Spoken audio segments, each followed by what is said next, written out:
Bonsoir, Monsieur Roger. Bonsoir, monsieur Yves.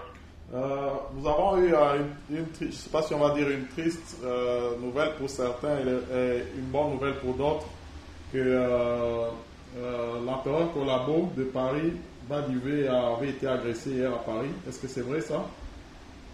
Oui, effectivement, donc hier, aux alentours de 20h, 20h30 à la gare du Nord de Paris, comme il se fait appeler l'empereur Collabo Badivé, s'est retrouvé face à trois jeunes Congolais combattants. Ces trois jeunes combattants se sont, comment dirais-je, ont voulu réagir par rapport à l'interview de Badivé avec César Ngadi. Et ils ont été abordés et ça a vite tourné à la bagarre. Ok, mais est-ce que t'as plus jeune au Badivé ou bien t'as plus jeune ces jeunes? C'est qui ces jeunes et comment ça s'est déroulé? Est-ce qu'on peut avoir des précisions là sur ça? Il a été difficile d'avoir ces personnes puisqu'ils étaient tous en garde à vue. Par la suite, aux alentours de minuit, j'ai pu avoir Badivé au téléphone et Badivé qui m'expliquait effectivement qu'il y a eu altercation avec trois jeunes Congolais, mais que ces jeunes-là n'avaient pas réussi vraiment à toucher en sa personne. Il avait réussi à se défendre correctement, qu'il n'y avait rien, qu'il ne fallait pas s'inquiéter pour sa personne, mais que ça n'allait pas rester sans suite. Il allait avoir des réactions parce que lui, c'est un père de famille, un homme respectable et que trois jeunes garçons ne peuvent pas l'agresser comme ça.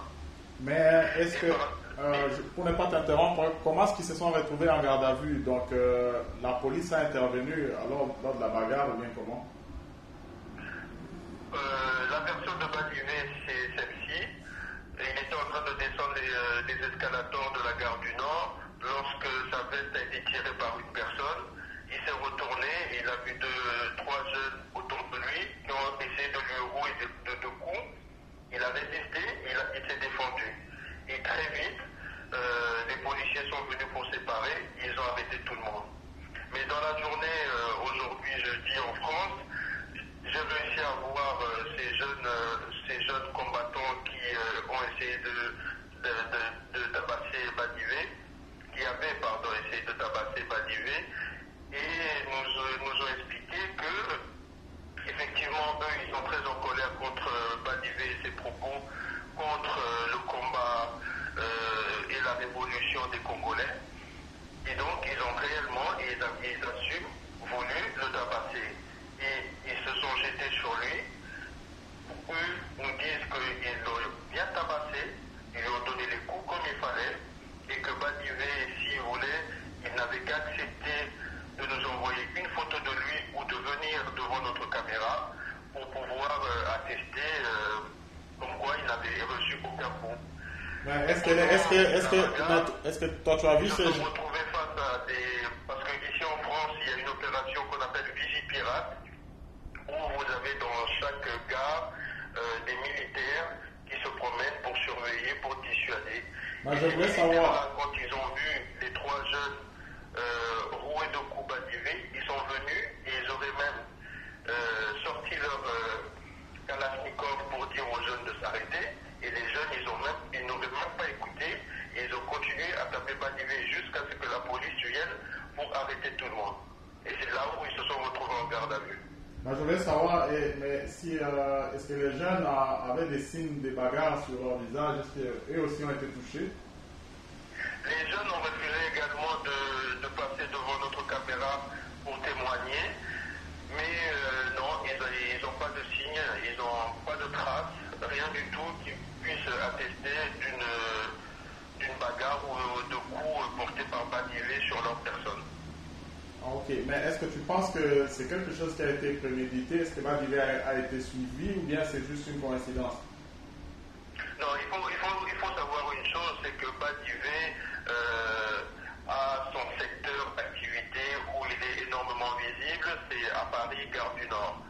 Donc pour trouver Badivé à Paris, c'est pas compliqué, vous allez à la gare du Nord, où vous avez une chance sur deux de le trouver. ces jeunes-là aussi sont des jeunes qui sont passés par Gare du Nord. Ils ont été ces jeunes qui traînaient beaucoup à la Gare du Nord pendant leur inactivité, on va dire comme ça. Donc c'est plutôt des gens qui s'étaient croisés sans plus, et puis ça a monté, c'est parti en violence sans pour autant être prémédité ou que Badivé serait suivi. Mais quelles sont les réactions des deux camps? Est-ce que tu as pu parler aux gens du PPRD et d'une autre part les autres combattants? Qu'est-ce qu'ils pensent de cet acte?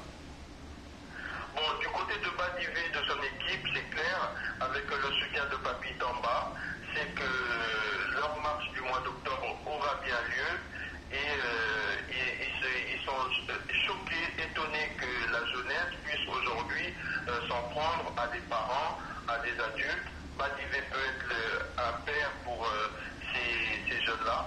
Et donc, ils appellent à la presse, aux sites comme Congo Mikili, de souligner cette violence de ces enfants aujourd'hui qui se retournent vers des parents. Du côté des combattants et des jeunes combattants, ils assument totalement cet acte.